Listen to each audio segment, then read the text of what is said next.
Reverse mentorship की एक मिसाल बनाना चाहता हूँ खुद को। तो खुद की तलाश जारी रहती है इंसान की। मुझसे पहली दफ़ा किसी ने सवाल किया मुझे। रिवर्स मेंटरशिप में ये भी फील होता है कि ये तो मेरा बेटा है, ये मुझे क्यों सिखा रहा है। जब अपने बच्चों की तरबियत करो तो ये सोच के करना कि तुमसे अगले अहद के लिए बनाए गए हैं। और अगर बच्चा एक कोई सलाह देना चाहता है तो बच्चे को चुप करा दिया जाता है। राइट, हम वो एक दरवाज़ा बंद करें जहाँ से हमें सीखने को बहुत मौका मिल सकता है। 5 साल की उम्र तक बच्चा जो है वो मोर देन 80,000 टाइम्स नो सुनता है, और ये 80,000 से ज़्यादा शटअप कॉल्स है, ये बच्चे को नया सोचने ही नहीं देती। जब फेम आता है और जब पैसा आता है तो कहीं ना कहीं इख्तिलाफ आ ही जाता है। मसला है बल्कि अलमी है कि हम करीबी लोगों पे ज़्यादा गुस्सा होते हैं। आज़म मलिक साहब का गोल क्या है? मुश्किल है अभी मेरे लिए सोचना, लेकिन मैं अपने मुल्क के लिए कुछ करना चाहता था और पुराने कीमों की तरह को नुस्खे साथ लेके ना मर जाऊं। कोई ऐसी एडवाइस जो किसी ने आपको दी हो? सिर्फ खुद को पहचानने की ज़रूरत है। I find yourself, to be very intellectual person, to be honest. कुछ भी करिए नहीं कुछ भी कहंदा, कुछ भी करिए नहीं कुछ भी कहंदा, चुप चपीता वेंदा रहंदा ते प्यो दा रूप वटा के लोको रब मेरे घर विच रहंदा।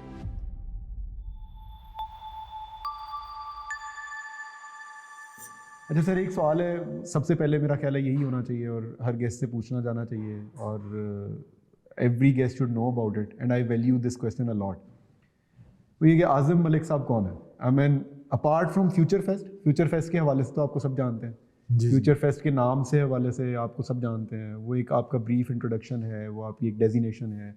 बट फ्यूचर फेस्ट को अगर हम थोड़ा सा इक्वेशन से हटा दें तो आज़म मलिक साहब कौन है और क्या करना चाहते हैं?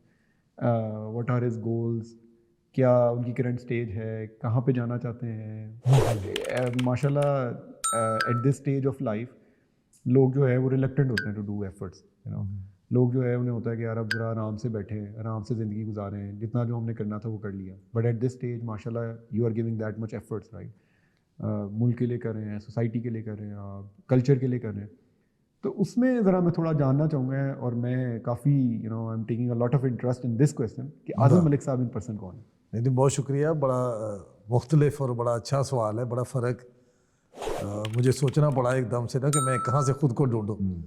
अब बुल्ले शाह का एक शेर है कि बुल्ला की जाना मैं कौन, भाई मिसरा है उनकी एक काफ़ी का कि मुझे नहीं पता मैं कौन हूँ, क्योंकि इंसान की इतनी परतें हैं कि वो सारी ज़िंदगी ख़ुद को पहचानता रहता है, डिस्कवर करता रहता है। अल्लाह ताला ने इतना कमाल और इतना कॉम्प्लेक्स बनाया है इसको कि इसमें बड़ी सारी चीज़ें। अब अगर मैं फ्यूचर फेस्ट के अलावा देखूँ तो मैं बुनियादी तौर पर एक शायर हूँ और पंजाबी में लिखता हूँ, और उससे पहले मैं जर्नलिस्ट था, और इन सब चीज़ों से पहले एक सोशल एक्टिविस्ट था, एक तब्दीली के लिए काम करने वाला बंदा कि जिसको लगता था कि दूसरों की ज़िंदगियों में कुछ वैल्यू ऐड करूं। और ये मैंने नबी करीम सल्लल्लाहु अलैहि वसल्लम की तालीमात से सीखा कि बेहतरीन इंसान वो है जो दूसरों को फ़ायदा पहुंचाता है। तो मुझे लगा कि सोसाइटी सारी फ़ायदा लेने की बात करती है, पेरेंट्स बच्चों को सिखाते हैं फ़ायदा लेके आओ, और फैमिलीज़ कहती हैं कि आपके इतने रिलेशन हैं, आप क्यों फ़ायदा नहीं लेते। तो सारा दिन फ़ायदा लेने की बात मैं सुनता था, तो मुझे लगता था कि असल बात फ़ायदा देने की। तो इस सारी सफ़र से गुजरते गुजरते मैं गवर्नमेंट कॉलेज लाहौर पढ़ा, रावी हूँ, वहाँ से बड़ा सीखने का मौका मिला। और जो मेरी पहली जॉब थी वो रोज़नामा जंग लाहौर के साथ थी, वो भी अपने दौर का बड़ा अदारा था। तो इन अदारों ने मेरी बड़ी तरबियत की, सीखने में बड़ा मौका दिया, लेकिन खुद की तलाश जारी रही कि मैं क्या करूँ। 10-12 साल जर्नलिज्म की, उसमें मकसद नहीं मिला।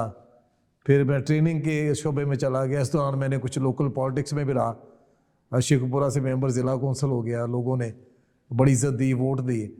तो मैं अंदर से कहीं खुद को तलाश कर रहा था कि आज़म मलिक है क्या, कहाँ जाना चाहते हैं। तो ये मुझे मकसद मिला अपने बेटे की इस टेक कंपनी बनाने, सिर्फ फ्यूचर फेस्ट से। मुझे लगा कि अगर एक इवेंट के नतीजे में पाकिस्तान में इतनी ह्यूज इन्वेस्टमेंट आ सकती है और दुनिया भर में पाकिस्तान के यूथ का इमेज बेहतर हुआ है, तो मैं वही काम करूँ जिसमें मुझे खुशी भी मिल रही है, मेरे मुल्क को भी फ़ायदा है।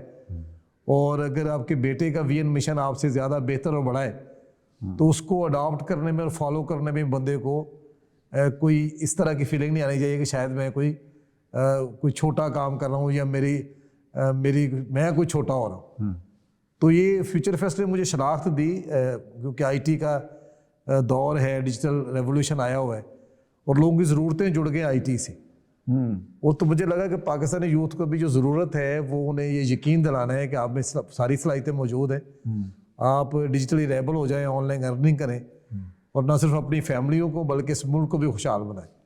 तो ये सारी जर्नी आके टेक से रिलेटेड यूथ के साथ जुड़ गई और अभी पूरे मुल्क में जा रहा हूँ इनोवेशन रोड शो के लिए। सारे मुल्क में मिलता हूँ नौजवानों को, जिस तरह वो खुश होते हैं और जिस तरह मेरे मैसेज को वो रिसीव कर रहे हैं और उसके नतीजे में तब्दीली आ रही है, तो मैं बड़ा ब्लेस्ड समझता हूँ कि मेरे बेटे की वजह से ये सारा हुआ और उसी को ही क्रेडिट देना चाहता हूँ। तो मैं उसकी टीम का एक हिस्सा हूँ और रिवर्स मेंटोरशिप की एक मिसाल बनाना चाहता हूँ खुद को। अच्छा, खुद की तलाश की आपने बात की, मैं ज़रा थोड़ा ये ज़रूर जानना चाहूँगा और इस तरह के जो एक चीज़ है उसके बारे में नॉलेज गैदर करना चाहूँगा, बिकॉज आप जिस स्टेज पे हैं लाइफ की, ऑब्वियसली इंशाल्लाह मैंने भी उस स्टेज पे जाना है और हमारे बहुत से नौजवानों ने उस स्टेज पे जाना है, राइट? और सब उस स्टेजेस से गुजरते हैं, कुछ जो है वो इस पे फोकस करते हैं और अपने आप को आइडेंटिफाई कर लेते हैं, अपने आप की शनाख्त कर लेते हैं, कुछ जो है वो इसमें फेल हो जाते हैं, कुछ जो है वो कर ही नहीं पाते, उनकी सोच ही इस तरफ नहीं जाती। एक क्वेश्चन जो मेरे जहन में आया इससे राइट हुए वो ये कि खुद की तलाश एंड तक चलती रहती है या फिर इंसान जो है वो एक पॉइंट पे या एक जगह पे जाके कहता है कि यार नहीं, अब मैंने अपने आप को जान लिया, शायद मैंने अपने आप को मुकम्मल जान लिया, या फिर इंसान जो है वो हमेशा तलाश में रहता है कि यार मुझे स्टिल अपने आप को मज़ीद जानने की ज़रूरत है, बिकॉज बहुत से राज हमारी अपने ज़ात में पोशीदा होते हैं और हमारे जो है वो उस तरफ ध्यान नहीं होता, बिकॉज अल्लाह ताला ने हमें बहुत सी लेयर्स में बहुत से अक्ल के बहुत से मामलात अता फरमाए, राइट? और समटाइम्स हम उस तरफ नहीं सोचते, समटाइम्स हम सोचते हैं और जब बंदा सोचता है तो शायद दरवाजे के बाद दरवाज़ा, दरवाजे के बाद दरवाज़ा आता रहता है। तो खुद की तलाश जारी रहती है इंसान की डेथ बेड तक, या फिर जो है वो इंसान किसी स्पेसिफिक पॉइंट पे जान लेता है कि यार मैंने अब खुद को पहचान लिया या मैंने खुद को जान लिया और मैंने इस तरह से इसे लेके चलना। हाँ, नहीं, बड़ा ये सवाल भी आपका बड़ा मुख्तलिफ है दूसरों से और मुझसे पहली दफ़ा किसी ने सवाल किया, मुझे बहुत अच्छा लगा। मुझे लगता है कि मैं अभी 58 मेरी एज है और मुझे अभी तक ये फीलिंग नहीं आई कि मैंने खुद को जान ली है, क्योंकि मेरे अंदर इस नए नए जहान डिस्कवर होते रहते हैं। कभी कभी मैं एक ट्रेनिंग ले रहा था, एक जर्मन हमारी ट्रेनर थी, तो उस ट्रेनिंग में उसने कहा कि मैं गौर कर रही हूँ, मुझे तुम्हारी ज़ुबान तो नहीं आती, लेकिन जब भी तुम्हें कोई मिलता है बंदा तो उसके चेहरे से खुशी आती है, तो तुम क्या करते हो? मैंने कहा जी मुझे नहीं पता, मैं उन लोगों से पूछ सकता हूँ। तो मुझे लगा कि मैं कभी कभी बहुत विटी होता हूँ, मैं बड़े ऐसे मेरे जुमले होते हैं, मुझे नहीं लगता था कि मैं इतना मेरे अंदर ये चीज़ है, लेकिन किसी ख़ास जगह पे आपको लगता है कि ये चीज़ तो आपके अंदर से कहीं निकल आई। जिस तरह आपके साथ कोई खुदा ना खासा इस तरह की अचानक कोई हादसा हो तो आपको नहीं पता आप रिएक्ट क्या करेंगे। बिल्कुल ऐसी है। तो आपके अंदर बहुत सारी इस तरह की चीज़ें हैं जिनको अभी जानना ज़रूरी है। तो मुझे हर वक्त लगता रहता है कि मेरे अंदर से कुछ चीज़ें नई निकलती रहती हैं, नई परतें मेरी ज़ात की, लेकिन ये हमेशा से हुआ है कि मुझे दूसरों की खुशी में बहुत खुशी मिलती है।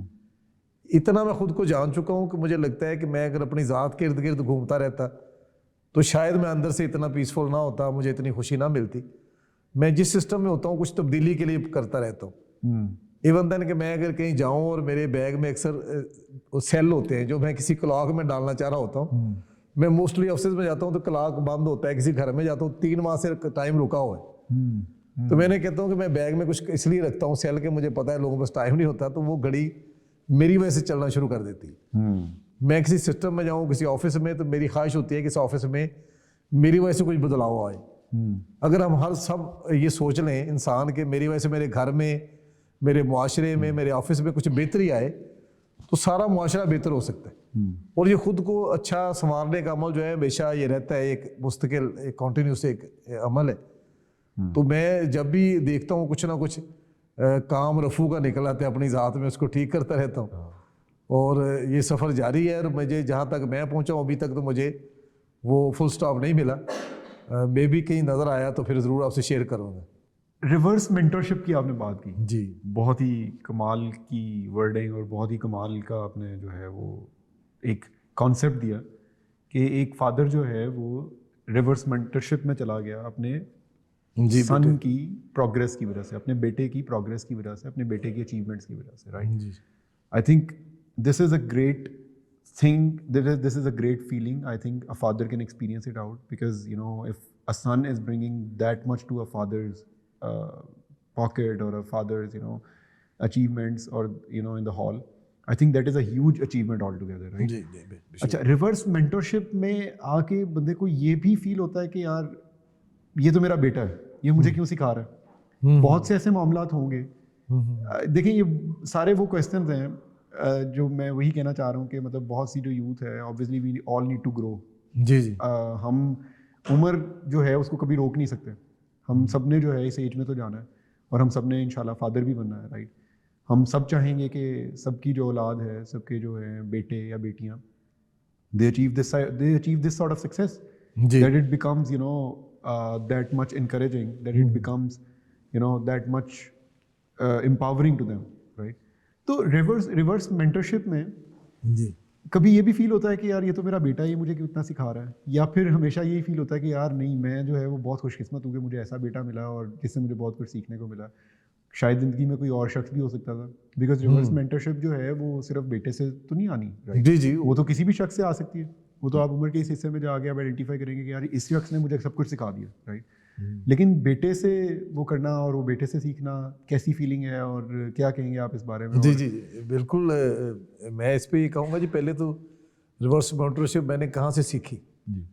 तो मैंने बहुत पहले हज़रत अली करम को ये कॉल पढ़ा कि जब अपने बच्चों की तरबियत करो तो ये सोच के करना कि तुमसे अगले अहद के लिए बनाए गए हैं, या ये कि तुमसे अगली जनरेशन है। तो जब ये सोच के आप तरबियत करते हो तो फिर आप करते हो कि इनमें कुछ मुझसे ज़्यादा है। फिर यही इसी तरह की चीज़ मुझे इकबाल के यहाँ मिली कि खिरद को गुलामी से आज़ाद कर, जवानों को पीरों का उस्ताद कर। तो ये दो चीज़ें मुझे हमेशा इस पे करती थी यार कि ये जो जवान नस्ल है, इनमें कुछ कैपेसिटी ज़्यादा है सोचने की, विजन की। और जब मैंने अर्जिश का विजन देखा और उसके काम देखे तो मैंने ना सिर्फ उससे सीखना शुरू किया, बल्कि मुझे पूरे नौजवानों से एक मोहब्बत हो गई, और मुझे ये एक पाथ मिल गया कि मैंने जवानों से सीखना है। और मैं जो गुज़श्ता साल जब मैं आया था पीछे और आपके ऑफिस में भी गया था, उसके पीछे भी यही वजह थी कि मुझे पता चला कि ये नौजवान इतना अच्छा काम कर रहा है, तो मैं हर नौजवान से सीखता हूँ। अब ये कि मेरा मेंटर सिर्फ मेरा बेटा नहीं रहा, पूरी पाकिस्तान की यूथ है जिसने दुनिया भर में चौथी फ्रीलांसिंग कम्युनिटी के तौर पे खुद को मनवाया है। तो फिर मुझे साथ ही साथ इस यूथ से एक हमदर्दी भी हो गई कि यार इनको इस तरह का अगर माहौल मिलता, एनेबलिंग एनवायरनमेंट मिलती, सपोर्ट मिलती हुकूमत से या अदारों से, तो ये कितना आगे होते। तो मैंने सोचा कि मैं इनके लिए कुछ करूँगा, और कुछ नहीं तो इनको कनेक्ट कराऊँ लोगों से, इनके पास एक पैगाम लेके जाऊँ, इन्हें मोटिवेट करूँ, या उन्हें यही सांस दिला दूँ कि आप मेरे लिए बड़े अहम हो, मेरे मुल्क के लिए बहुत अहम हो।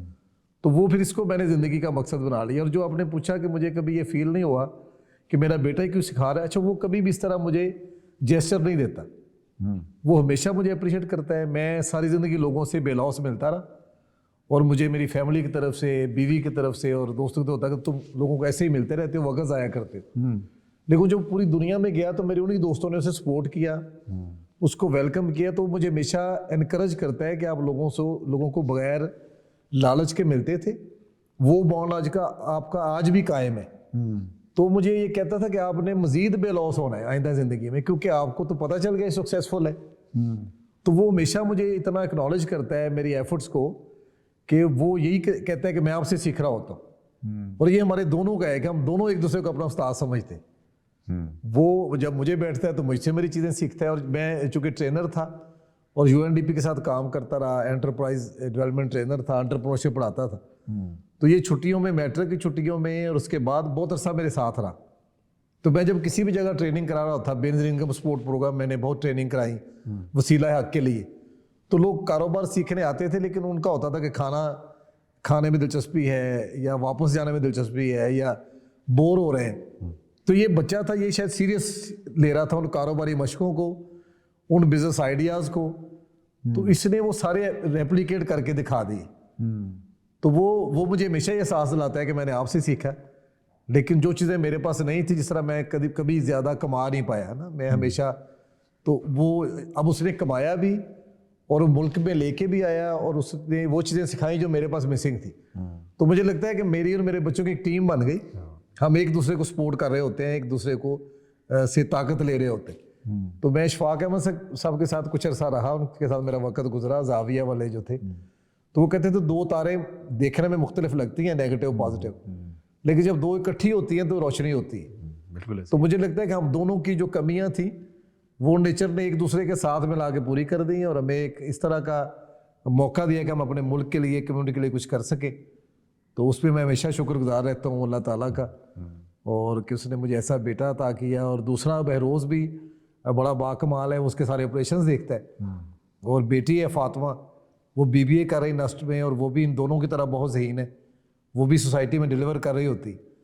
तो मेरी मिसिस CEO थी एक कंपनी की, अभी साथ आई हुई थी। हम 5 लोग दिन रात मेहनत भी कर रहे होते हैं और अपने मुआशरे का इमेज भी बेहतर करने के लिए कोशिश करते हैं, जिससे हमें खुशी मिलती। नहीं, ये बड़ी कमाल बात है कि देखें आप पूरी फैमिली एज अ टीम, जी टीम है। और मुझे ऐसे लगता है जो मेरा एक पर्सनल ओपिनियन है वो ये है कि टीम जो है वो हर जगह एग्जिस्ट करती है, हम आइडेंटिफाई नहीं करते, राइट। मतलब हम सिर्फ टीम वो समझते हैं कि जिसके साथ हम जाके ऑफिस में काम करते हैं, या फिर जिसके साथ हम कभी किसी टूर पे चले गए हैं, या हमने कोई प्रोफेशनल काम किया।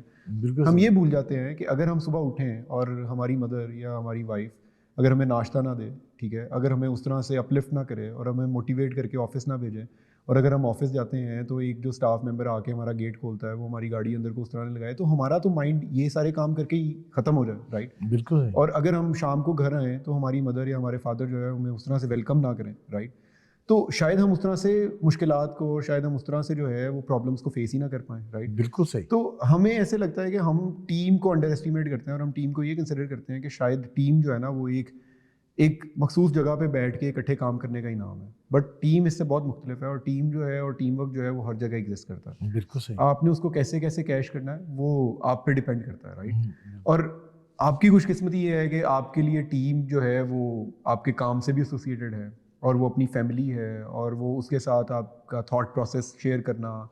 और I am amazed to see like एक फादर और son, I am like even both of your sons like having that sort of collaboration together, क्योंकि जब फेम आता है और जब पैसा आता है तो कहीं ना कहीं इख्तिलाफ आ ही जाता है, राइट। तो मेरा अगला क्वेश्चन यही है कि कभी ऐसे भी होता है कि कुछ मतलब जब टीम हो फैमिली की, बिकॉज बहुत रेयरली ऐसा देखने को मिलता है कि एक ही फैमिली जो है ना that is doing all the stuff, right, that is doing all the things together, right.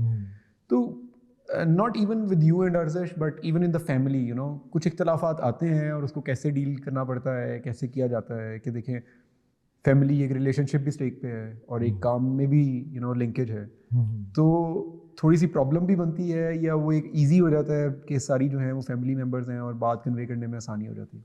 नहीं, हमेशा होता है जी। हमारे यहाँ एक मसला है, बल्कि अलमी है, कि हम करीबी लोगों पे ज़्यादा गुस्सा होते हैं जी। मैंने शुरू में ऑब्जर्व किया कि मुझे बाहर के लोगों पे गुस्सा नहीं आता, उनकी मैं बड़ी सख्त बात सुन लेता हूँ, दोस्तों की, क्लाइंट्स की, लेकिन फैमिली की ज़रा भी बात हो, बीवी की, बच्चों के गुस्सा आता है, तो लगा कि ये हम थोड़ा इंसान है, चूँकि बुनियादी तौर पे थोड़ा कहते हैं जल्दबाज है, ये कुरान ने भी कहा, और शायद थोड़ा किसी हवाले से कम ज़र्फ इसलिए कि वो जो बंदे उस पर डिपेंडेंट होते हैं उनके साथ उनका रवैया फ़र्क होता है कि ये कहाँ चले जाएंगे।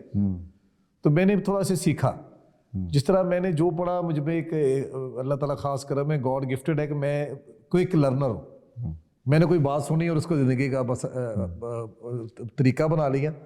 मैंने कहीं पढ़ा था कि पानी खाने से पहले पीना चाहिए, तो फिर 2-4 जगह सुन भी लिया, तो मेरे पिछले 30 सालों में कभी मैंने खाने के बाद पानी नहीं पिया, आदत बन गई। अच्छा, मैंने कहीं पढ़ा कि पाकिस्तान में बल्कि एशिया में 5 साल की उम्र तक बच्चा जो है वो मोर देन 80,000 टाइम्स नो सुनता है, और जो 80,000 से ज़्यादा शट अप कॉल्स है, ये बच्चे को नया सोचने ही नहीं देते। तो ये मैंने पढ़ा जब, तो तब तक मैं रोज़ थोड़ा ग्रोन अप हो चुका था, उस पर मैं अप्लाई नहीं कर सका। लेकिन अर्जिश और फातिमा को मैंने बिल्कुल नहीं डांटा, उनके हर सवाल को वेलकम किया, उन्हें नो नहीं कहा ताकि वो नया सोचे। अर्जिश जब छोटा था तो ये मैं जो भी खिलौना लेके आता था उसे खोल लेता था, तो मैंने उसकी माँ को कहना, तो कल तो लाए हो, तो वो कहता था ये इसलिए खोल रहा है कि मैंने इसके अंदर देखना है कैसे चलता है। तो मैंने उसे डांटा होता तो आज वो पूरे IT सेक्टर को खोल के ठीक ना कर रहा होता। तो वो जो आपने बच्चों की तरबियत में, मैं सभी पेरेंट्स को ये कहूँगा आपकी वसातत से, कि उनको सुने, उनके सवालात को वेलकम करें, उन्हें डांटे ना। तो हमारे यहाँ ये चूँकि कल्चर में चीज़ें थी, इस तरह सिस्टम में थी, तो किसी ने गौर नहीं किया। तो जब मैंने देखा तो मेरी फैमिली में होते हैं इख्तलाफात, लेकिन मैं उन्हें रिजॉल्व इस तरह करता हूँ कि उन्हें बराबर के इंसान समझता हूँ। और किसी ने यह भी सिखाया था कि आपकी हाथ की लकीरें दूर से नज़र आती हैं नुमाया के करीब से।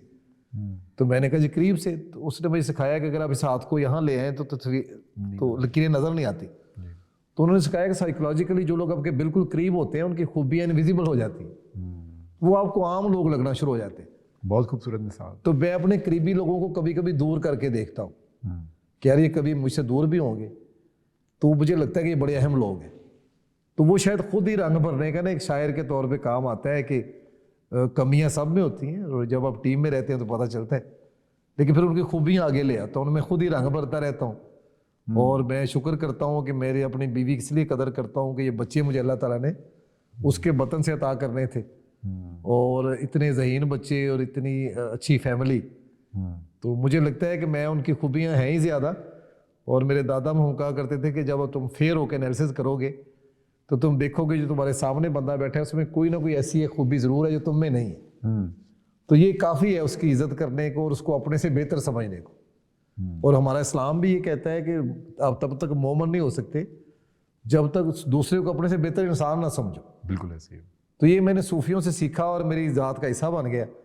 तो मुझे तो हर बंदा ही अपने से अच्छा लगता है और फैमिली तो ज़रूर ही लगती होगी। नहीं, इस चीज़ में तो literally I am also a fan of yours. एक ऐसे कल्चर में जहाँ पे एक शख्स जो है वो ज़रा उम्र सीधा होने के बाद किसी बच्चे को बोलने नहीं देता। हमारी सोसाइटी में, हमारे कल्चर में बहुत आम है चीज़ कि अगर किसी बंद कमरे में एक मशवरा हो रहा है या एक बंद कमरे में कोई डिस्कशन हो रही है और अगर बच्चा एक कोई सलाह देना चाहता है तो बच्चे को चुप करा दिया जाता है, राइट। इवन वो बच्चा भी नहीं होता, अगर उसकी उम्र भी 20 साल के राउंड अबाउट होती है तो स्टिल उसे चुप करा दिया जाता है, राइट। और हम उस तरह पे सिर्फ उस बच्चे की बात पे ताला नहीं लगा रहे, हम वो एक दरवाज़ा बंद करें जहाँ से हमें सीखने को बहुत मौका मिल सकता है। तो ये इस उम्र में या इस तरह से जो एक चीज़ आपने अपनी लाइफ में through out the journey implement की और आपने ये सोचा या सीखा कि एक नौजवान शख्स है जो आपको शायद बहुत बेहतर बना सकता है, और हम जो है वो शायद कब्र तक जो है we are in a learning phase. बिल्कुल, हम कभी भी कंप्लीट नहीं है और हम कंप्लीट हो नहीं सकते। ये सोच के बारे में मैं जानना चाहूँगा कि ये सोच आपको शुरू से ही ऐसे इनकरेज करती थी कि मतलब जिससे जो सीखने को मिल रहा है वो सीख लें, उम्र का कोई तकाजा नहीं है, या आपने ओवर टाइम ये आइडेंटिफाई किया कि यार ये जो यूथ है, ये जो नौजवान नस्ल है, ये बेहतर ओपिनियंस के साथ, ये बेहतर बातों के साथ शायद उभर सकते हैं और इनमें टैलेंट भी है, स्किल भी है, अच्छी बात करते हैं, तो इनसे सीखना चाहिए। तो ये उम्र के किसी स्पेसिफिक हिस्से में आपके जहन में आया या फिर आपको ऐसे लगा कि नहीं ये चीज़ मेरे में इनहेरिटेड थी और मैं जो है वो एक दूसरे से पहले से शुरू से ही सीखता था? नहीं, शुरू में नहीं था वैसे इस तरह, मैं ये ग्रेजुअली आया। और ख़ास तौर पे तब जब मेरे बच्चों ने वो सॉल्यूशंस दिए जो मेरे पास नहीं थे, और बहुत सारे नौजवानों से मैंने ऐसी चीज़ें सीखी जो मुझे नहीं आती थी, तो मुझे लगा कि इनकी अप्रोच में फ़र्क है। और फिर मैंने अपने वालिद से एक चीज़ सीखी हुई थी कि वो मुझे कभी डांटते नहीं थे और जो भी मैं करूं वो करने देते थे। तो उनके बारे में मैंने एक अपनी नज़्म लिखी थी जिसका नाम है रब दा रूप ना। वो 4 मिसरे हैं कि कुछ भी करिए नहीं कुछ भी कहंदा, कुछ भी करिए नहीं कुछ भी कहंदा, चुप चपीता वेंदा रहंदा ते प्यो दा रूप वटा के लोको रब मेरे घर विच रहंदा। क्या मुझे लगता था कि ये रूप है खुदा का, माँ बाप उसका रूप ही होते। तो जब उन्होंने मुझे नहीं मना किया तो मैंने भी नहीं किसी काम से मना नहीं किया, और जब उन्होंने सब कुछ किया, तजर्बे किए, तो तभी इनमें ये सलाहियतें आई। मतलब ये दोनों छोटे थे तो मैंने इन्हें गाड़ी खरीदने भेज दिया, ये महंगी खरीद के ले आए, तो इन्हें पता चला कि खरीदते कैसे जी। तो मुझे लगता है कि सभी मेरे हम उम्रों को चाहिए कि अपने बच्चों को करने दें, उन्हें तजर्बात से गुजरने दें, वो थ्योरी से नहीं सीखेंगे। मैं बेटी मेरी फातिमा छोटी थी तो मैं कोई मेरा दोस्त मिलने आया तो मैं थका हुआ था, मैंने उससे कह दिया कि मैं घर पे नहीं हूँ। उससे कह दो तो उससे जाके कह दिया कि पापा कह रहे हैं मैं घर पे नहीं हूँ। अच्छा, ये एक जोक भी है लेकिन मेरे साथ हुआ। तो उसके बाद मैंने कभी किसी को नहीं कहा, क्योंकि मैं उन्हें सच सिखाना चाह रहा था। तो वो सच तभी सीखेंगे अगर मैं सच बोल रहा हूँ। अगर मुझे झूठ बोलते देखेंगे, अब मेरे चूँकि दादा मेहमानों के आने पे खुश होते थे, मेरे वालिद खुश होते थे, तो मेरे अभी भी घर में मेहमान खाना है और लाहौर भी घर में मेहमान खाना है, क्योंकि उन्होंने मुझे देखा मेहमानों के आने पे उनकी तज़ीम करते हुए। और ये मैं ज़रूर कहूँगा कि अगर आप सिर्फ अच्छे मेज़बान बन जाएं तो आपके लिए तरक्की के सारे रास्ते खुल जाते हैं। नेचर जो आपको अता करती है या अल्लाह ताला जिस खुश होते हैं उनकी तवाज़ो से, उनकी देखभाल करने से, उनकी खिदमत करने से, उसके साथ साथ एक दुनियावी मिसाल भी है कि अगर साल में 100 लोग आपके घर में रह के चले गए तो आपको किसी नेटवर्किंग करने की ज़रूरत नहीं है। सही बात। वो आपके साथ जुड़ गए, उनके वसाइल आपके साथ, उनके कनेक्शन आपके साथ। तो मुझे लगता है कि मैंने जो मेज़बानी सीखी हुई थी बुज़ुर्गों से, अपने वालिदैन से, मुझे उससे ज़्यादा अता हुआ और वो मेरे बच्चों में भी चली गई क्योंकि उन्हें मुझे करते हुए देखा था। तो जो लोग चाहते हैं कि उनके बच्चे उनकी तरह हो जाएं तो वो फिर अच्छा करके दिखाए, उन्हें डिमॉन्स्ट्रेट करना है, ज़ुबानी कोई बात नहीं। अच्छी तबलीग वो है जो बगैर बोले की जाए, मेरा ये मानना है। आज़म मलिक साहब का गोल क्या है? आई मीन माशाल्लाह you have done so many good things in life, और हर चीज़ ना पैसे से लिंक नहीं है कि आपने अगर ज़िंदगी के पहले हिस्से में अगर पैसा इतना नहीं कमाया, लेकिन आपने जो चीज़ें कमाई वो आज आपको पे बैक कर रही। जी बिल्कुल। आपने जो चीज़ें इन्वेस्ट की, जो आपने चीज़ें कमाई, उसमें रिलेशनशिप्स है, उसमें अच्छा इखलाक है, उसमें अच्छे तरीके से मिलना है, मेहमान नवाजी है, इस तरह आपने सारे सिफ़ात अपनी बताई। तो मैं ये पूछना चाह रहा था कि अब आज़म मलिक साहब क्या चाह रहे हैं आगे ज़िंदगी में, मतलब कि ये एक ऐसी चीज़ है कि ये अगर मैं कर लूँ तो मैं अपने आप को एक कामयाब शख्स जो है ना लाइफ में या ज़िंदगी में पाऊँगा, कि this is something that I have achieved, right? It can be anything. देखें, सक्सेस जो है it is our self defined case, right? हम जो है इसको खुद डिफाइन करते हैं। It can be anything. किसी के लिए सोना जो है सुकून करना, आराम करना, किसी के लिए पैसा बनाना, हर किसी के लिए सक्सेस की अलग अलग डेफिनेशन है, राइट? तो आज़म मलिक साहब क्या सोचते हैं कि ये बस मैं अगर कर लूँ तो मतलब आई विल फील गुड, और उसके बाद बेशक मैं आराम करूँ या उसके बाद जो है वो मैं सुकून करूँ? तो हाँ, ये मुश्किल है अभी मेरे लिए सोचना, लेकिन मैं जहाँ मेरे गोल ज़रा इस तरह समझे कि मेरे गोल क्लियर नहीं थे, और जब मुझे लगा कि मुझे कोई पता नहीं क्या करना है, किधर जाना है, तो अल्लाह ताला ने ये मेरे बेटे को आईटी सेक्टर में भेज के मुझे एक डायरेक्शन दे दी कि मैं अपने मुल्क के लिए कुछ करना चाहता था। बहुत ज़्यादा नहीं कर सका, लेकिन एज जर्नलिस्ट मेरे शहर में भी जो मेरा भाई घर है फ़र्रुखाबाद में, उसमें भी एक डिस्पेंसरी है पिछले 12 साल से, एक लाइब्रेरी है 5000 किताबों की मकामी लोगों के लिए, फिल्ट्रेशन प्लांट है। अच्छा, वो सारी चीज़ें मेरी एफर्ट जो लगता है कि मुझे कोई मसला है कि मैं लोगों के लिए कुछ कर, अच्छा लोग मुझे रिस्पेक्ट इतनी देते हैं कि जवाब में मेरा दिल करता है इनके लिए कुछ करूं। दो तरीके हैं, या तो जब लोग आपको रिस्पेक्ट दें, आप समझे कि इन्हें करनी चाहिए, मैं कोई बहुत तोप चीज़ हूँ। दूसरा ये कि अल्लाह मुझे अच्छा समझ रहे हैं, मुझे अच्छा बना दे और मैं इन्हें पे बैक कर सकूँ। तो वो एक तो अच्छा इंसान बनना और मालिक के आगे सब ने हाजिर होना है। एक तो सबसे पहली ख्वाहिश ये है कि अगली ज़िंदगी में सुरखरू हो जाऊँ, तो उसके लिए हर बंदा ही कोशिश करता है। दूसरा ये था कि अपने मुल्क के लिए कुछ कर सकूँ। जब मैं कभी अब्रॉड जाता हूँ तो मुझे जो सब्ज़ पासपोर्ट की तजलील नज़र आती है वो मुझे बड़ा दुख देती है। मेरा दिल है कि मेरी ज़िंदगी में कोई ऐसा दिन देखो कि सब्ज़ रंग के पासपोर्ट की इज़्ज़त हो जाए और पाकिस्तानी फ़ख्र से बताएं कि हम पाकिस्तानी हैं। तो उसके लिए मेरा एक ख्वाब था, वो मुझे हकीकत बनता नज़र आ रहा है कि पाकिस्तान में जो टेक सेक्टर है उसमें जो रोल हमारा अल्लाह ने बना दी है, तो वो एक की रोल मेरे बेटे का बन गया इसमें प्राइवेट सेक्टर को प्रमोट करने में। तो मैं यही चाहता हूँ कि मैं अपने मुल्क के लिए कुछ कर सकूँ अपनी ज़िंदगी में, और जो मैंने सीखा जिसकी वजह से मेरे बच्चे समझते हैं कि उनमें सारी खूबियाँ आई मुख्तलिफ सब में, तो वो बाकी नौजवानों तक भी पहुँचा सकूँ और पुराने हकीमों की तरह को नुस्खे साथ लेके ना मर जाऊँ। अगर मुझे लोगों की तज़ीम में से रास्ते मिले हैं मोहब्बत के, कामयाबी के, तो आप सबको बताऊँ। तो अब हर जगह इसलिए जा रहा हूँ कि जाके कहानियाँ चुनूँ, आपकी कहानी किसी और को सुनाऊँ और अगले शहर से सुनी कहानी उसके आगे जाके सुनाऊँ। और ये जो किरदार है जो तितली करती है या शहद की मक्खी करती है, तो ये करता जाऊँ ताकि मुआशरा बेहतर होता जाए। और मैं बड़ा खुश हूँ, मैं अंदर से बहुत मुतमईन हूँ कि मुझ में जितनी अल्लाह ने सलाहियत दी है, और मैं दिन में अभी भी 12-14 घंटे काम करता हूँ, और लोगों से जो मोहब्बत है मेरे अंदर गुंदी हुई है नेचर की तरफ से। मैं जब आपकी एज में था तो नींद ज़्यादा आती थी, तो अम्मा कहती थी कि इसको अगर जगाना है तो इसको कह दो तुम्हारा कोई दोस्त बाहर आया है। हमारे कहने से नहीं जागेगा, लेकिन जब पता कि बाहर कोई आया मिलने के लिए जाग जाएगा। तो मैं हर रोज़ 100-200 लोगों से मिल रहा होता था अपनी जवानी से, और अभी भी लोगों से मिलना मुझे उतना ही अच्छा लगता है। तो मुझे लगता है कि अगर लोगों की मेरे दिल में मोहब्बत कुदरत ने डाली है तो इस बात का सबूत है कि वो मुझ पर मेहरबान है, तभी उसके लोग मुझे अच्छे लग रहे हैं। बहुत खूबसूरत बात। और थोड़ा सा मैं ये जानना चाहूँगा कि मतलब ज़िंदगी में कोई ऐसा टाइम भी आया जहाँ पे आपको लगा कि मतलब देखें माशाल्लाह now you have achieved good things in life. माशाल्लाह कि आप एक स्पेसिफिक रोल है वो एक आपका बड़ापन है और एक आपकी एक ख़ास सिफ्त है कि आप हम्बल रहते हैं, डाउन टू अर्थ रहते हैं, सीखते रहते हैं, अपने आप को इम्प्रूव करते रहते हैं। ये कुछ ऐसे एट्रीब्यूट्स हैं, कुछ ऐसी सिफ़ात हैं जो एक हर शख्स में होनी चाहिए और हर शख्स को उस पर प्राउड फील करना चाहिए, राइट।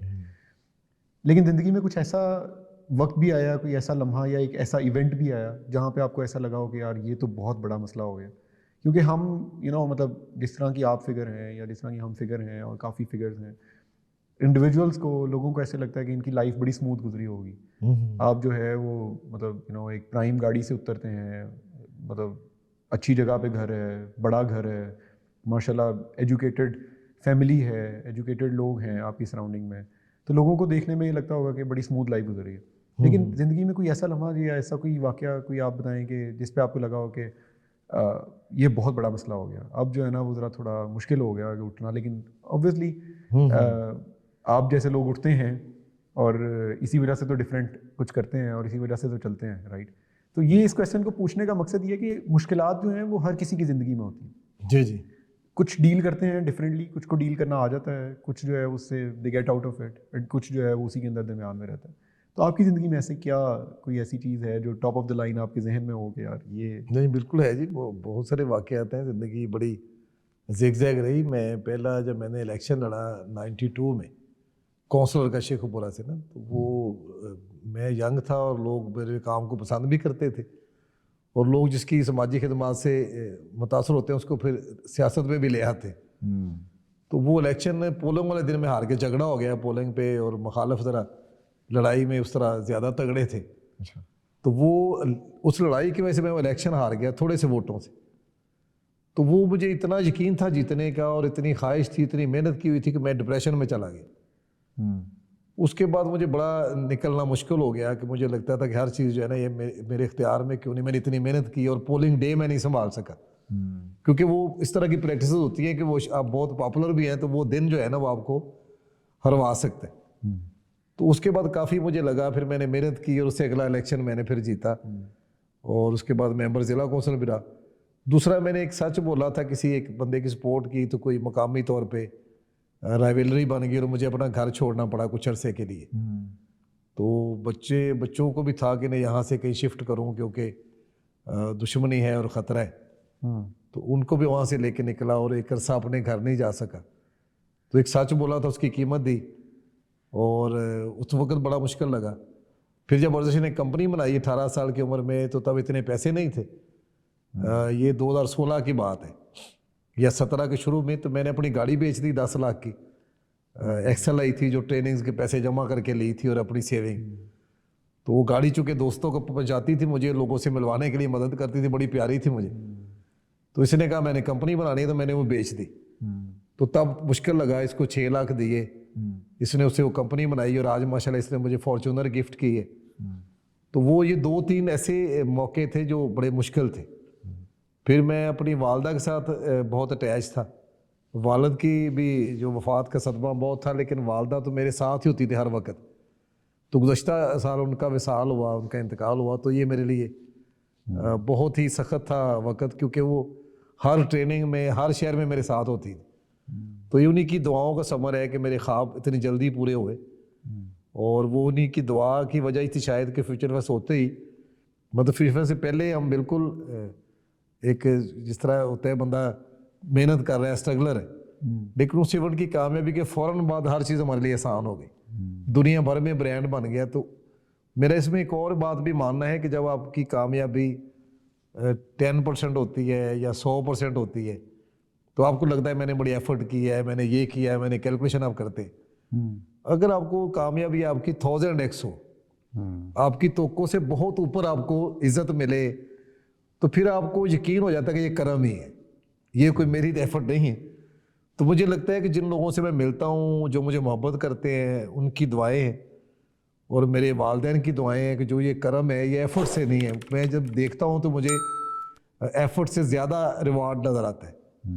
और जो अल्लाह ने हमें चुना है कि हम पूरे मुल्क में जाके IT कम्युनिटी के लिए इनेबल करने के लिए काम कर रहे हैं, तो ये भी वो चुने तो आप कर सकते हैं, वरना खुद से तो ज़हन में भी नहीं आता। एक आखिरी सवाल, असल में गुफ्तगू तो ऐसी है कि we can just keep on caring जी जी वही थैंक यू मुझे भी नहीं पता होल मैं नाइट। कोई प्रॉपर जवाब दे पा रहा हूँ कि नहीं, लेकिन जो देर में याद है बहुत आप मतलब I find yourself you know to be very intellectual person to be honest. और वो शायद मैं वही कह रहा हूँ कि टॉपिक्स में से, चीज़ों में से गुफ्तगू ऐसी है कि वो तो शायद हम सारी रात डिस्कस करते रहे। जी बिल्कुल, will just keep on going, बातों में से बातें हैं एंड आपसे सीखने को बहुत कुछ है। यू नो मतलब you are carrying a whole lot of experiences in your bag. माशाल्लाह जिस तरह आपने अपने आप को ग्रो किया, आपने सेल्फ लर्न करे इस एज में, यू नो मतलब लोग जो है बड़े रिलक्टेंट होते हैं जी बड़े इतने हम्बल होने में और यू नो इस चीज़ को मानने में या इस तरह से चीज़ें करने में। बट ये कुछ ऐसी चीज़ें हैं जो that is becoming an inspiration for me. और बहुत से जो यूथ या फिर यंग लोग हैं, they should take an inspiration like this कि यार these attributes actually pay back. हम जो है वो बहुत सी ऐसी पेरेंटिंग को हम फॉर ग्रांटेड लेते हैं, राइट? हाँ जी हमारे यहाँ ये अलमी है। हम बहुत पेरेंटिंग को फॉर ग्रांटेड लेते हैं। एक मतलब फादर जो है वो स्ट्रेस्ड आउट है, अपने बच्चों को उस तरह से टाइम नहीं दे पाता, मदर्स का और अपने मामलात हैं वो टाइम नहीं दे पाते। बट हमें ये इस नीयत से नहीं करना चाहिए कि it will pay back, but हमें ये यकीन रखना चाहिए कि यार जो हम चीज़ या जिस तरह से इन्वेस्टमेंट कर रहे हैं वो एटलीस्ट इट विल जस्ट पे back return in one way or the other, right? तो एक रिटर्न पे बिल्कुल फिक्स्ड रहना नहीं चाहिए कि मिलेगा, बट हमें करना बे लॉस चाहिए, लेकिन वो पे बैक होता है जी राइट? तो ये आपकी बहुत सी बातों में से ये चीज़ झलकी। अच्छा एक चीज़ मैं ये जानना चाहूँगा कि कोई ऐसी एडवाइस जो किसी ने आपको दी हो कि मतलब आपकी सराउंडिंग में। Thank you very much. मैं खुद भी चाहता था ये शेयर करना जो आपने पूछ लिया। मेरी उस्ताद हैं शहनाज कपाडिया राहत, वो पाकिस्तान में तो सबसे मैं समझता हूँ कि बहुत बड़ी एंटरप्रेन्योरशिप की ट्रेनर है, दुनिया में उनका बड़ा नाम है। तो उनके बेटे की एक सडन डेथ हो गई थी मारगरा टावर जब गिरा ज़लज़ले में ना, तो उन्होंने अपने बेटे की उस वफात को अपनी ताकत बनाया और पाकिस्तानी यूथ के लिए उन्होंने काम शुरू किया, उनको एंटरप्रेन्योरशिप पढ़ाना। उन्होंने मुझे 2016 में एक चीज़ सिखाई थी कि किसी काम को अगर तुम ना कर सको या तुम्हें लगे कि मैं नहीं कर सकूंगा, तो तुम एक पेपर लो और उस पर सारे एक्सक्यूजेज लिखो कि तुम क्यों नहीं कर पा रहे या क्यों नहीं कर पाए, किसी सिचुएशन को ले, और फिर उस कागज़ की दूसरी तरफ सोल्यूशन लिखो कि इस काम को करने के मुमकिन रास्ते कौन से। तो जब पहली दफ़ा मैंने प्रैक्टिस किया तो मुझे सिर्फ एक बात ही थी, एक थीसिस लगा था, लेकिन जब मैंने लिखे और असली तो सोल्यूशन ज़्यादा थे। तो 2016 के बाद मुझे कोई ऐसा काम नहीं मिला जो मैं नहीं कर पाया। तो मैं सब यूथ को ये कहूँगा कि ये मेरी उस्ताद का बताया हुआ एक फार्मूला है कि आप एनालिसिस करें। अगर आप बहाने ढूंढने वाले हैं तो आपको बहाने मिल जाएंगे, और अगर आप रास्तों की तरफ जाएंगे तो कैन यू बिलीव मी कि हर वक्त रास्ते ज़्यादा होते हैं, और मुझे तो हमेशा ही मिले। मैं उम्र के इस हिस्से में भी यकीन करता हूँ कि दुनिया में अगर कोई बंदा कोई काम कर रहा है तो मैं भी कर सकता हूँ। तो ये पाकिस्तानी यूथ के लिए मेरा यही एक पैगाम है कि आप जो चाहें कर सकते हैं, दुनिया में जो भी कोई नौजवान कर सकते हैं, आप भी उतने ही बासलाहियत हैं। सिर्फ खुद को पहचानने की ज़रूरत है कि आपको कौन सा काम पसंद है, वो आप कर लेते हैं, उसके लिए आपको रास्ते भी मिल जाते हैं। तो आप कैरियर भी वही अपनाएं जो आपको पसंद है, जो आपका पैशन है।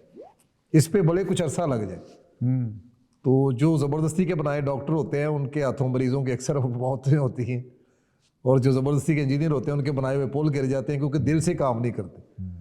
तो वही बने जो आपका दिल करता है, उसी में ही आप परफेक्शन ढूंढें। और अभी तो डिजिटल रेवोल्यूशन ने साबित कर दिया कि आपका जो भी टैलेंट है सोशल मीडिया पर डालें, उसके अगर वर्थ है तो कहीं ना कहीं से आपको उसकी कीमत मिल जाएगी। It will pay back. नहीं बहुत सी चीज़ें हैं, मतलब it had been a very learning session. Thank you sir, thank you. Same very learning session in a way कि things do pay back, you know. जो आप एक एफर्ट कर रहे हैं, जो आप एक चीज़ कर रहे हैं, आप उस टाइम पे उसको अंडर वैल्यू करते हैं, आप उसकी वैल्यू उस तरह से ऑन टेबल नहीं रखते, but ultimately it pays you back one way or the other. So that is something that is the top of the line staff. और यही बात है कि हम बहुत जल्दी फेडअप हो जाते हैं, हम बहुत जल्दी गिव अप कर देते हैं, हम हर एक चीज़ से बहुत जल्दी आसानी से जान छुड़वा लेते हैं, बहाने ढूंढते हैं। बट अगर हम डट जाएं, कुछ चीज़ों पे स्टिक रहें, कुछ चीज़ों को करें, रेगुलरली करें, और कुछ अर्सा उसका रिटर्न भूल जाएं, आफ्टर स्पेसिफिक टाइम दे पे you back one way or the other. बिल्कुल सही। You are the prime example of it, and I see, mashallah, and all the very best. And thank you very much for sparing some time and sharing such extensive experiences with us, जो मतलब हमारे लिए, हमारी audience के लिए बहुत ज़्यादा insightful और बहुत ज़्यादा मीनिंगफुल हो सकता है। जी बहुत शुक्रिया। मेरे लिए भी बड़ा ये फ़र्क है कि इस तरह के सवाल कम होते हैं, और मुझे भी बहुत अच्छा लगा आपसे बात करके। तो आप इस तरह के करते रहें और अपना हिस्सा इंशाल्लाह डालते रहें। we will meet again इंशाल्लाह in another session, और उसमें हम फिर एक और तरीके से और बहुत गुफ्तगू करेंगे इंशाल्लाह। जरूर जरूर। Thank you very much. Thank you. Thank you.